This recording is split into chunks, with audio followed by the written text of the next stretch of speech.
Muy buenas noches a todos. Sean bienvenidos a un nuevo episodio de Dentro de mi propia mente. Gracias por acompañarnos una vez más en este espacio donde la oscuridad siempre tiene un rincón reservado para las historias que muchos prefieren no recordar.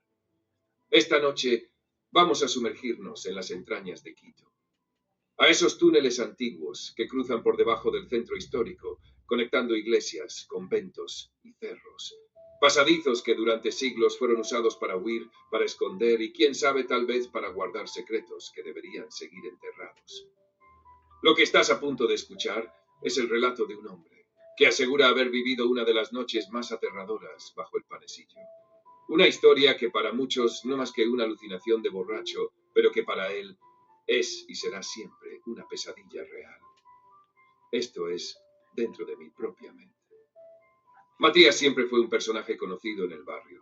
Su caminar torpe, su voz ronca y su olor a alcohol lo precedían donde fuera. Pasaba las tardes y noches entre las cantinas del centro, sentado en alguna esquina de la ronda, o durmiendo en cualquier banca cuando el cuerpo ya no le respondía. Aquella noche las cosas no fueron diferentes. El último trago lo tomó cerca de las 2 de la madrugada en una tienda de mala muerte en San Roque. La llovizna comenzaba a caer y el frío se metía por debajo de su ropa sucia. Intentó regresar a la pensión donde dormía, pero al llegar encontró la puerta cerrada con candado. La casera, cansada de sus escándalos, le había advertido que no volvería a abrirle después de medianoche. Matías, tambaleante, comenzó a caminar sin rumbo. Las calles estaban desiertas. Solo el eco de sus propios pasos y el goteo de la lluvia acompañaban su andar. Subió por las escalinatas hacia el panecillo, buscando algún rincón donde guarecerse. Fue entonces cuando lo vio. A un costado del sendero, detrás de unos arbustos, casi cubierto por tierra y madera vieja, había una abertura, apenas perceptible, un túnel. El viejo puente que antes cruzaba sobre una quebrada estaba clausurado, con tablones cruzados y cadenas oxidadas. Pero entre la tierra removida había espacio suficiente para deslizarse. La curiosidad, mezclada con el alcohol y el frío, fueron más fuertes que el miedo. Matías se agachó, empujó un poco la tierra y se deslizó hacia adentro. La humedad del lugar era inmediata, un aire denso, cargado de tierra, moho y ese olor a piedra vieja, que solo se respira bajo tierra. Sacó su celular. La batería estaba casi en rojo, pero la luz tenue le permitió avanzar unos metros. El suelo era irregular, con charcos de agua estancada y raíces gruesas que colgaban del techo, como dedos buscando atraparlo. A medida que avanzaba, sentía que el aire se hacía más pesado. Las paredes estaban cubiertas de grafitis antiguos, marcas que parecían hechas con carbones, o tal vez con algo más. Después de unos 5 minutos caminando, Matías encontró un pequeño espacio, como una especie de cuarto de mantenimiento o un antiguo refugio. 4 paredes de piedra, un banco de madera roto y un montón de sacos viejos arrinconados. Se dejó caer en el suelo, sacó su botella de puntas y bebió un largo trago.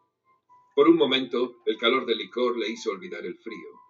El silencio era absoluto, solo su respiración y el goteo constante en algún rincón oscuro del túnel. De repente lo sintió.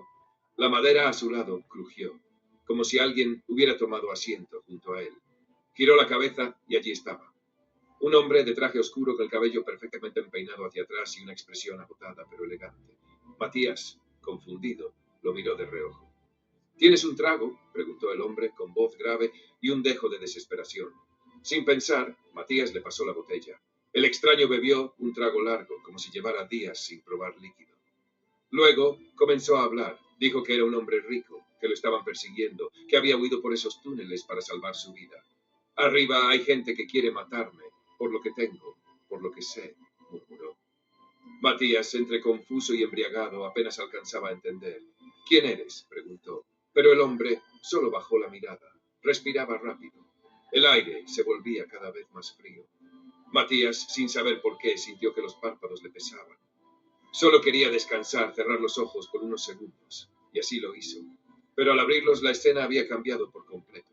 El hombre ya no estaba sentado a su lado. Ahora yacía en el suelo, boca abajo, inmóvil. Matías, aterrado, se arrastró hasta él. Con las manos temblorosas lo dio vuelta. La poca luz del celular apenas alcanzaba, pero fue suficiente.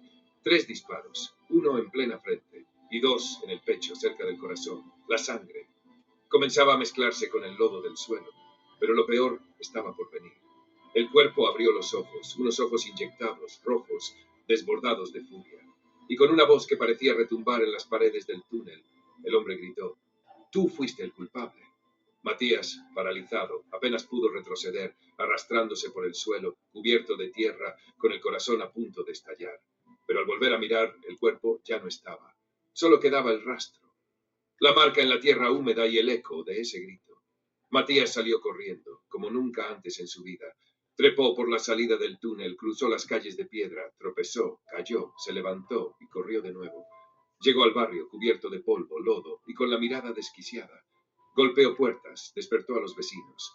Contó su historia entre jadeos, sollozos y olor a alcohol, pero nadie le creyó. Un borracho más, viendo fantasmas, decían todos. Seguro soñó todo eso. Pero desde aquella noche, Matías cambió.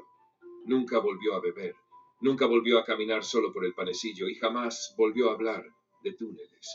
Porque aunque muchos lo duden, él sabe lo que vio y sabe que allá abajo, entre piedra, tierra y oscuridad, todavía hay cosas que siguen esperando al próximo que se atreva a entrar.